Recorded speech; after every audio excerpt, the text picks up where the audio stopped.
Every morning begins with a cup of coffee and a list of to-dos. Once I commit a task to paper, it's so much easier to keep it in mind and get the job done. For today, the tasks are simple. Make a rose water cream that I formulated and bake some cookies for my husband for when he gets home. After answering emails and responding to patrons, I can start making my rose water cream. A patron asked me if I could replace all of the water in a cream with a floral water, and I couldn't see why not. But I wanted to test that and make a cream whose water amount was made entirely from rose floral water. To make a lotion, you need an emulsifier to bind the water and oils together. I've decided to add hemp oil and shea butter to this emulsified body butter to make the cream incredibly moisturizing and thick. The last ingredients are heat sensitive and include my preservative and elderberry extract, which is this gorgeous deep burgundy color. So to heat the ingredients up gently and slowly over time, I'm going to be using a water bath, and I have these water bath bowls that I'm going to be placing in a pot of water so that the heat of the water heats up the bowls and there's no direct contact with the actual ingredients when it comes to a direct heat source. The reason why this water phase looks a little cloudy is because there's ingredients in there that are not absolutely necessary, but they do make a cream nicer. You can definitely tell the difference, but in terms of making a cream, you don't need all of the extras that you'll sometimes find in a lotion recipe. You can keep it super simple and you will get a fantastic cream. Same with my oil phase ingredients. All you really need is an oil, maybe a butter, but the most important thing to make a cream is those emulsifiers.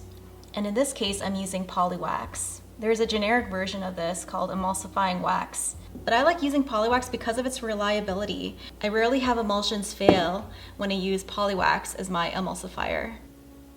A few of you might be wondering, Jericho, why are you in your kitchen and not making in your studio space? And the simple answer to that is I just wanted to get out of the studio for a little bit. I've realized the last couple of videos, actually, I think the majority of them have been in my studio. So there's been a huge part of me that's been really wanting to simplify and take it back to the very beginning. I don't want anyone to feel intimidated about starting their first lotion.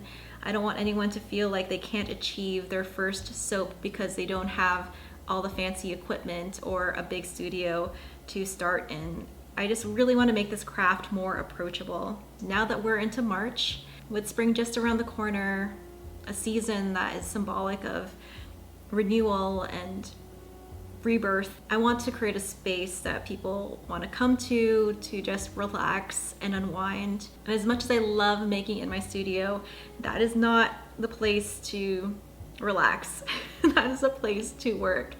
And I want to bring joy back into soap making and lotion making and bath bomb making. And I just want to bring you guys back into my home and make this space a little bit more personal. This channel started off with making beautiful things, and I want to start doing that again. And a part of making this channel more approachable, I've decided to start offering the recipes that I'm making in a more simplified version in the description box below. So if you do want to dip your toe into the world of making and formulation, then you can start with these basic recipes. And if you want to elevate those recipes, or if you want direct communication with me and send me messages, then you can do that on Patreon. But if you just want to start and you don't want to get intimidated and overwhelmed, then check out the description box below where you will see a pared down, very simple version of what I'm making today. Look at this beautiful mug that my husband got me for Christmas. I've been going through a mushroom phase, and I think it's sticking because I've been loving mushrooms for a while now, and this mug just spoke to me.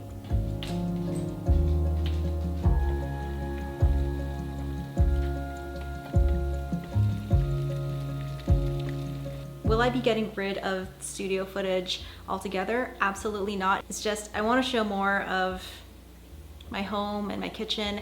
And for those curious, the utensils that I'm using to make things in my kitchen are all solely for making the lotions, bath bombs, soaps, or whatever I choose to make up here, all the skincare stuff. If you're going to be doing this, I highly recommend that you have a dedicated set of tools and equipment just for that, and keeping all of your other kitchen stuff that you use for food separate, just completely separate. It has been raining so much in Washington, and this is the first sunny, beautiful day that we've had in a long time, but I can't complain. This weather is amazing. I'll take it. I love these double boiler bowls because they have these little spouts right here which make pouring so easy. Everything has been heated, and both this water phase and my oil phase are within 10 degrees of one another, and both above 160 Fahrenheit. Now, I just have to emulsify using this stick blender.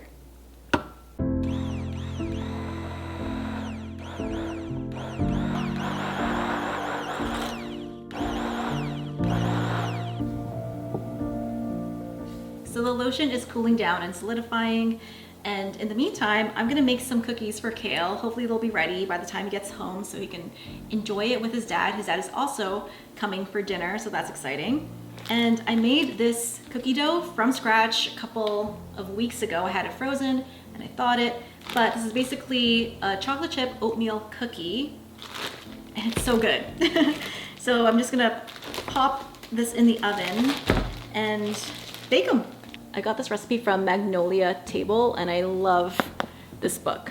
Highly recommend if you like physical recipe books.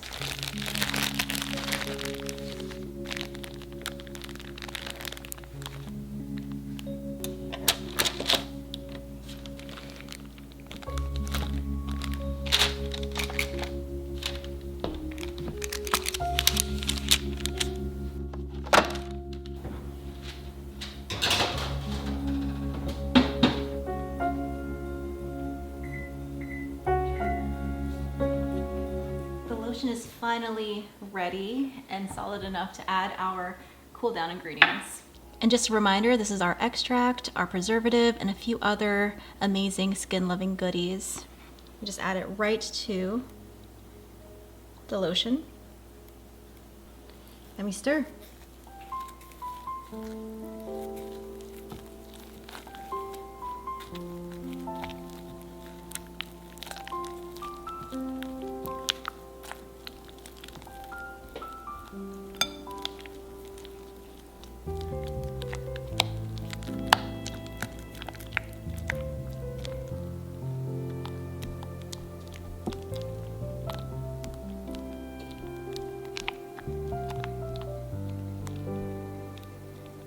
It is gorgeously thick, smooth, and creamy. You really don't have to add a fragrance oil to this cream. The rose floral water adds the most delicate, natural scent of rose to the cream itself, but you can still add a fragrance oil. I did choose to scent this in Rosy Grapefruit and Geranium Petals by Makesy, and I think it smells amazing. To jar this lotion, I'm going to use this plastic PET jar. And normally I like to pipe my creams in. I'm just gonna spoon them into the jar for today. Because of how thick the cream is, you're gonna wanna tap it down every now and then so that you can eliminate any air bubbles.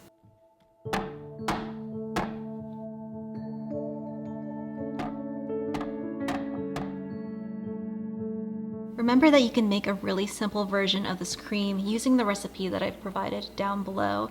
But if you want a more elevated version, which is the version that I made today, then you can find that on my Patreon. And I'm just gonna try a little bit of the cream on my hand.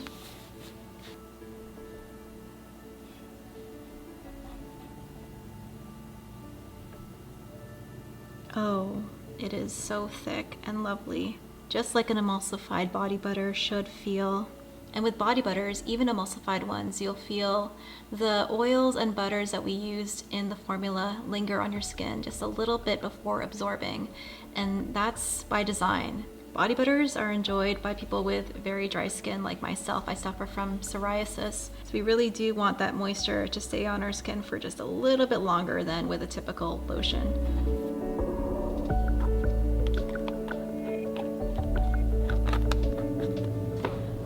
My cookies are done.